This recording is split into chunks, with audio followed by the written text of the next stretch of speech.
सोनाली और अरुण भाई बहन थे। वो अपने गरीब माता पिता के साथ खुशी खुशी रह रहे थे, लेकिन एक दिन अचानक से उनके माता पिता की एक सड़क हादसे में मौत हो जाती है। बड़ी बहन होने के नाते अब सारी जिम्मेदारियां सोनाली के ऊपर आ गई थी। आइए देखते हैं कि कैसे एक गरीब बहन अपनी ममता से अपने छोटे भाई को पालती है। अब मैं क्या करूं? अगर मैं और अरुण दोनों ही पढ़ने के लिए चले गए तो फिर घर में पैसे कैसे आएंगे? सोनाली ये सब सोच ही रही थी कि तभी उसकी दोस्त मीनल वहां जाती है।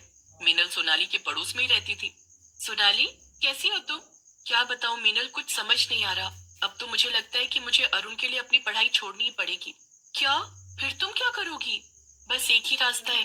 जिन घरों में माँ झाड़ू पोछा करने जाती थी, अब वहां मैं जाऊंगी और पैसे कमाऊंगी। चाहे कुछ भी हो, मैं अरुण को पढ़ाऊंगी लिखाऊंगी। सच में सोनाली, तू अपने भाई के लिए बहुत बड़ी कुर्बानी कर रही है। हाँ मीनल, माँ पिताजी भी तो यही चाहते होंगे। अगले दिन से ही सोनाली अपना स्कूल छोड़कर घरों में झाड़ू पोछे का काम शुरू कर देती है। वो सुबह जल्दी उठती, अपने घर का सारा काम करती, अरुण को उठाकर उसे स्कूल भेजती और फिर दूसरे घरों में काम करने चली जाती। ऐसे ही कुछ साल बीत जाते हैं। अरुण का स्कूल खत्म हो जाता है। अब उसे आगे पढ़ने के लिए कॉलेज जाना था। दीदी, मुझे कॉलेज में एडमिशन के लिए पैसे चाहिए, मगर इतने पैसे कहाँ से आएंगे? अरे अरुण, तू चिंता मत कर, मैं सब देख लूंगी। तू बस मन लगाकर पढ़ाई कर। राजा, आओ आओ आओ। ये देखो मैसेज। कहते हैं वीडियो लाइक करके 500 रुपया रोज कमाओ। बस पहले थोड़ा पैसा देके ललचाएंगे, फिर बोलेंगे कि और कमाना है तो पैसा भरो। हम दिन भर चूना लगाते हैं और ये लोग हम ही को चूना लगाने चले हैं। पान वाला हूँ, मूर्ख नहीं हूँ। याद रहे, यूपीआई कहता है कि अगर कोई आसान कमाई का लालच दे तो कहो मैं मूर्ख नहीं हूँ। तू बस मन लगाकर पढ़ाई कर। अरुण खुश होकर वहां से चला जाता है। तभी मीनल अंदर आ जाती है। उसने अरुण की सारी बात सुन ली थी। सोनल, तू इतने पैसे कहाँ से लाएगी कि अरुण का कॉलेज में दाखिला करा सके? पता नहीं मीनल, लगता है मुझे कुछ नए घर ढूंढने पड़ेंगे काम के लिए। सोनाली, अब तो तेरी शादी की उम्र हो गई है, तो क्या तू कभी शादी नहीं करेगी? मीनल, भला मैं अरुण को छोड़कर कैसे जा सकती हूँ? अगर मैं चली गई तो उसका ध्यान कौन रखेगा? अच्छा ठीक है सोनाली, मगर तू ये घरों में काम करना छोड़ दे।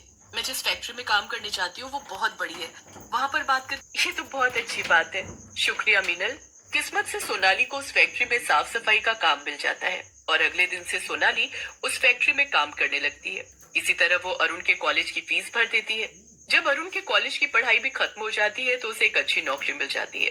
तब वो घर आता है और सोनाली से कहता है, दीदी, एक बहुत बड़ी खुशखबरी है, मुझे नौकरी मिल गई है। अरे वाह अरुण, ये तो बहुत अच्छी बात है। दीदी, वो एक बात और, मैं आपको किसी से मिलवाना चाहता हूँ। किससे? अरुण घर के बाहर जाता है और फिर एक लड़की को लेकर अंदर आ जाता है। दीदी, ये प्रिया है, ये मेरे साथ कॉलेज में पढ़ती थी और जहाँ मेरी नौकरी लगी है, इसकी भी वहीं पर नौकरी लगी है। अच्छा, ये तो अच्छी बात है प्रिया, मुबारक हो। शुक्रिया दीदी। दीदी, मुझे प्रिया पसंद है और मैं इससे शादी करना चाहता हूँ। अरे वाह, ये तो बहुत अच्छी बात है अरुण। मुझे प्रिया बहुत पसंद आई। तुम दोनों बैठो, बातें करो, मैं अभी चाय नाश्ता लेकर आई। ठीक है दीदी।